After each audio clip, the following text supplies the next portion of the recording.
үйүндө атасынан биринчи тамак ичип аткан, колго тамакка салып аткан болсо, анда бул проблема уже.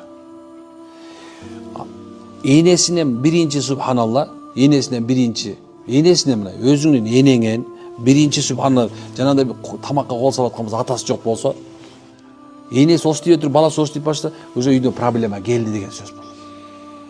Түшүнүп атасыңар? Муну ар бирибиз кылып койсок болот экен. Эмне үчүн?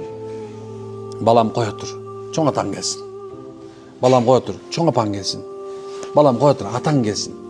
Балам кое тур, энең келсин. Кое тур, байкең оштейсин. Кое тур, бул omos, ана сен эң шашпа балам. Деген сөздү айтпай калыптырбыз.